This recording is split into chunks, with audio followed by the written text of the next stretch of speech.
Oui, il existe un autre type de datation appelée la datation par cosmogénique. C'est quoi cette datation? Nous allons expliquer tout à l'heure. La datation cosmogénique est une méthode de datation radiométrique qui repose sur la mesure des isotopes formés dans les roches ou les minéraux exposés aux rayons cosmiques. Bon, on avait expliqué d'ailleurs que les rayons cosmiques, ce sont des rayons qui viennent de l'espace et elles viennent en interaction avec ces roches. Mais ces roches ont la capacité en fait de piéger certains rayons cosmiques. Donc à partir de là, on peut aussi faire la datation de ces objets-là. Les rayons cosmiques, principalement des protons, bombardent la Terre depuis l'espace, pénétrant dans l'atmosphère et interagissent avec les atomes présents dans les roches à la surface. Ces interactions créent des isotopes radioactifs spécifiques qui s'accumulent au fil du temps. En mesurant la concentration de ces isotopes, les scientifiques peuvent estimer le temps écoulé depuis l'exposition initiale des roches aux rayons cosmiques. Bon, expliquer comme cela, ça fait pas trop pédagogue. On va expliquer en détail. Alors, on avait dit qu'on avait aussi des isotopes. On avait expliqué qu'est-ce que c'est qu'un isotope dans les vidéos précédentes. Maintenant, on y va avec des cas pratiques. Pour parler des isotopes qui sont utilisés, on peut utiliser déjà le beryllium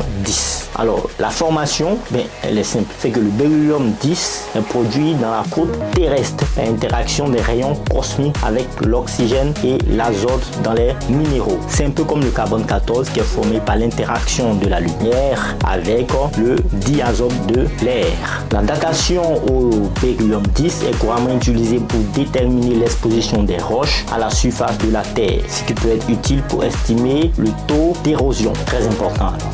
On a aussi l'aluminium 26. L'aluminium 26 est produit par l'interaction des rayons cosmiques avec le silicium dans les minéraux. Comment est-ce que ça se fait alors? La datation à l'aluminium 26 peut être utilisée pour déterminer la durée d'exposition d'une roche à la surface, souvent associée à des processus géologiques tels que l'exhumation des montagnes. Bon, on passe maintenant au chlore 36. Oui, il y a aussi une datation au chlore 36. Alors, le chlore 36 est produit par l'interaction des rayons cosmiques avec l'argon et le calcium dans les minéraux. La datation au chlore 36 est utilisée pour estimer le temps écoulé depuis l'exposition d'une roche à la surface et peut être appliquée à des processus géologiques à long terme. Le processus de datation cosmogénique implique aussi des déplacements sur le terrain afin de prélever des échantillons. Elle est suivie d'une analyse en laboratoire pour mesurer la concentration des isotopes spécifiques, ce qu'on vient d'expliquer tout à l'heure, où on vient de détailler le chlore 36, etc.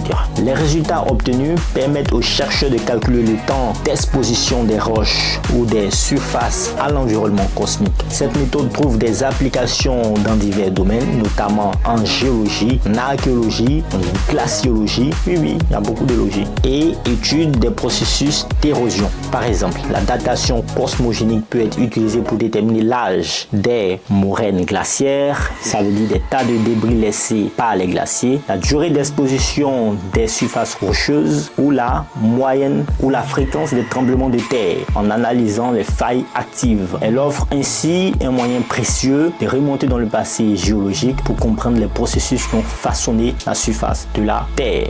Très intéressant. Imaginez qu'avec cette datation, on peut par exemple savoir que dans le passé, il y a eu tel nombre de tremblements de terre et sont provenus là maintenant dans le présent. Très important, la science. Passez une bonne journée, faites le plein de savoir. Peace out.